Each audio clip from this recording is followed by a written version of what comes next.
everyone, my name is Pepsilk and welcome to Thoughts On. This is a series where I analyze games and give my opinions on them. Today, we'll be looking at Black Mesa.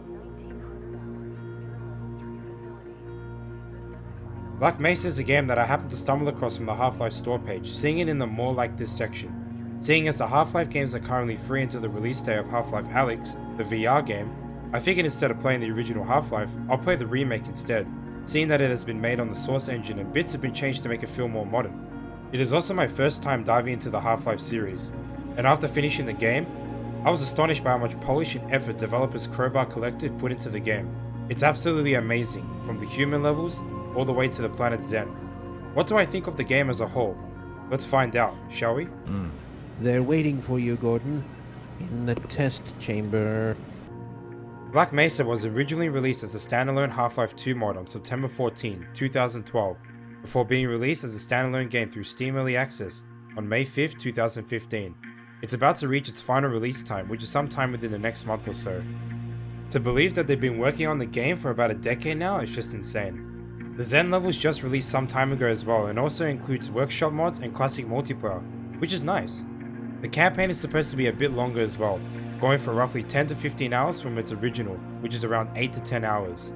Textures, models, and NPCs have been reskinned from the ground up, as well as additional dialogue and story elements.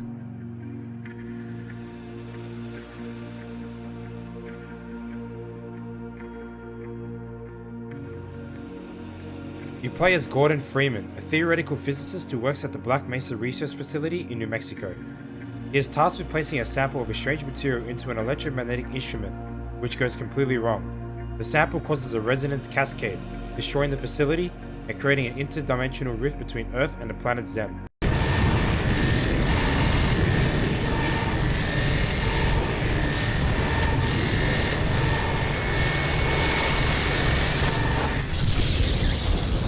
Freeman must fight his way out of the facility, dealing with both the aliens and the military, and cross over to Zen in order to destroy the entity that is keeping the portal open.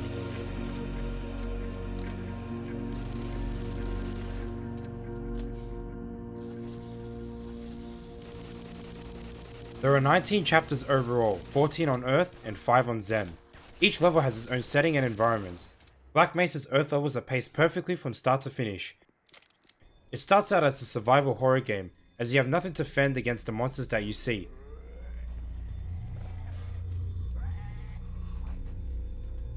Eventually, the game gives you the legendary crowbar to start off with, followed by other weapons every 2 to 3 chapters.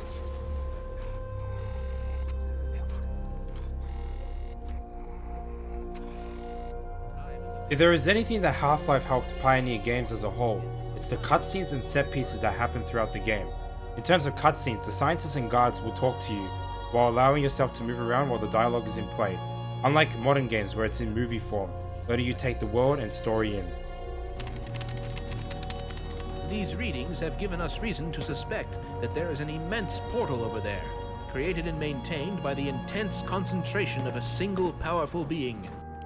For set pieces, you'll be going through many encounters, such as going through sewers, a waste factory, a room of explosives that set off the moment you hit a tripwire, a railway, and being on the edge of mountains.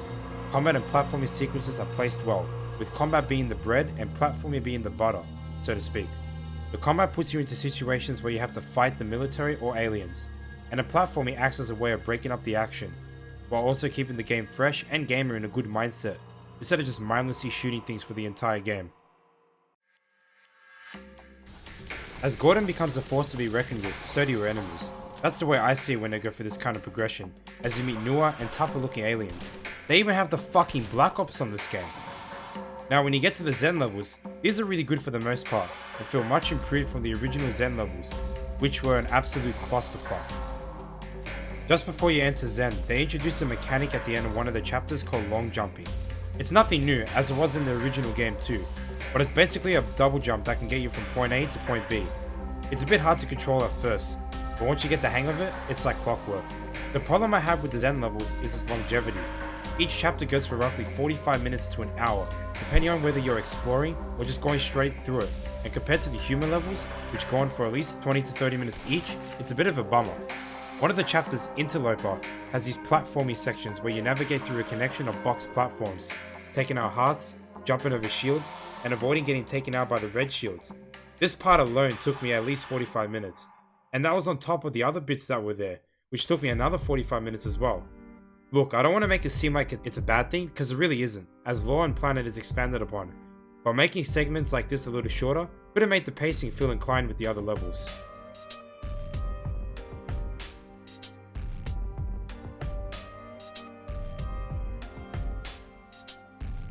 Now in terms of characters, I wouldn't say there really is anyone to remember in particular, apart from the scientists at the start and in the Lambda section.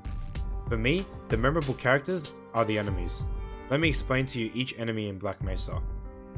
Barnacles are stationary aliens that are attached to ceilings and have long tongues that will instantly kill you if they pull you up to the top.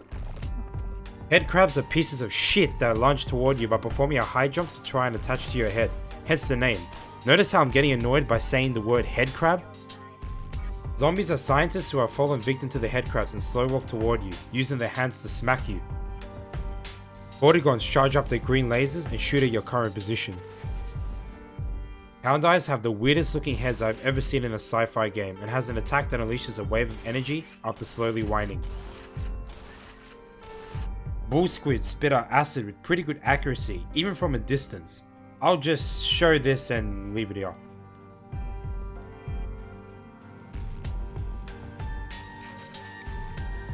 Grunts are the military enemies, equipped with shotguns and submachine guns. Ichthyosaurs, I think I said that right, are underwater sharks that deal a crap ton of damage with their jaws. Assassins are the black ops that I referred to earlier. These elite female soldiers do taekwondo shit to try and piss you off. They also have silenced pistols. Alien grunts are brutes that have armor and are equipped with hive hands. Basically a weapon that shoots alien stuff. Alien controllers, or as I like to call them, mind control freaks, are flying creatures that can turn peaceful Vortigons against you, as well as fire energy balls. Gargantuas are massive motherfuckers with a flamethrower. They can also punch and stomp you. Nice. Nice. The Gonarch is a four-legged creature with a large egg sac that you can basically call his balls, and Nihilanth is the final boss of the game, complete with a bunch of crazy moves. I won't go into too much detail here, as it's definitely best to experience these two fights yourself. Looking back at it now, I never realized how much enemy variety there was in this game, and I'm thankful to Valve for scarring me with some of these enemies, especially the head crabs.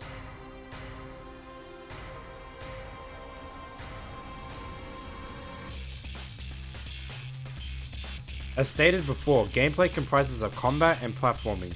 Enemies are based off of line of sight, so you have to use cover to ensure that you get as little damage taken as possible.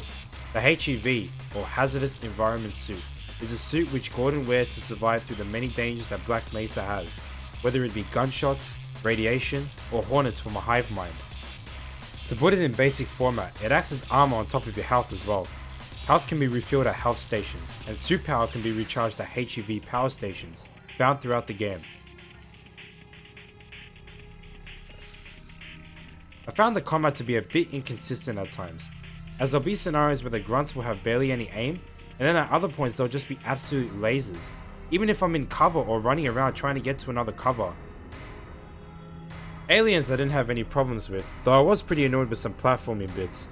One that I had such issue with was during the Lambda core level, where you had to jump between portals to try and get to the top. You have to run and jump at a certain time or else you'll fall all the way down and you'll have to start from scratch. It was very tedious and annoying. Thankfully though, there are quick saves, so it will save you a good few seconds every now and again if you're stuck somewhere. Don't rely on autosave too much. It can backtrack you a lot if you aren't careful. Gameplay is simple and enjoyable, just like every other FPS in the 1998 period.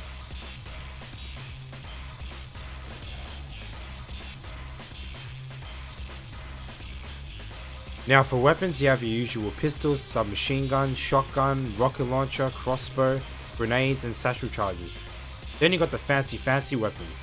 These include the Tau Cannon, which shoots plasma shots, the Gluon Gun, the Hive Hand from the Grunts, laser tripwires and snarks. Besides the throwables, each weapon has two firing modes, since aim down sights was never a thing at the time, and it works really well. For example, Submachine Gun is a grenade launcher which is effective against groups of enemies, as well as armored ones.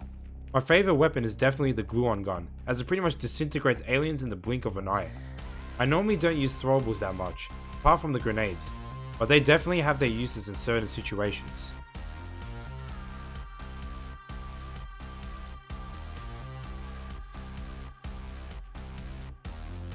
Black Mesa has been rebuilt from scratch on the source engine, and CC don't fail to disappoint here. The human level environments look just as they did in the original, the atmosphere and change of scenery in the Zen levels look stunning, and the lighting and post-processing effects all work exceptionally well. They also added some extra options such as guard rays and a noise shader. Fun fact, if you turn all the quality options to low, it basically looks like the gold source engine, just with added effects. It's like the Half-Life Source remaster, but better.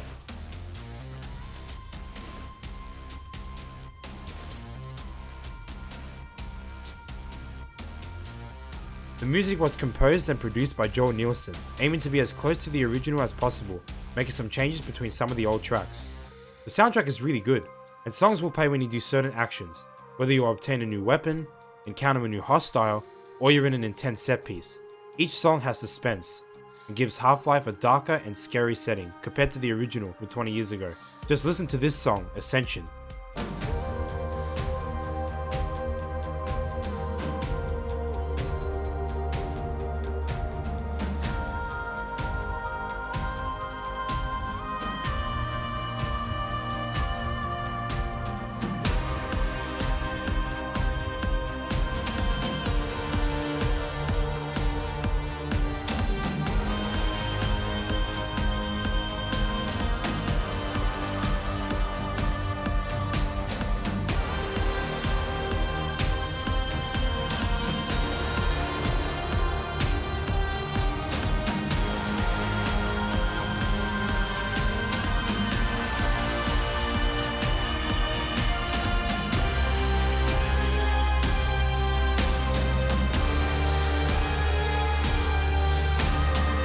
Joel did a very good job of recreating 20-year-old music, and it sticks to the original's themes.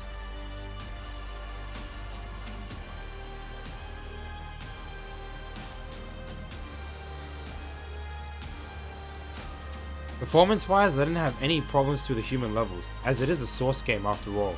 On the Zen levels, however, I experienced massive frame rate dips going down to the 40s.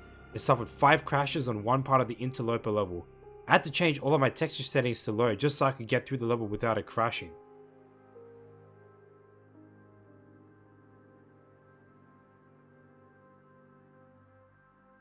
Black Mesa takes the fundamentals of what made the original great and turned it into their own masterpiece. Same story, but new aspects and story parts that make the game feel fresh, even to a veteran Half-Life player. I'm thinking about going through it again for a second time on hard difficulty, as I completed it on normal for my first playthrough.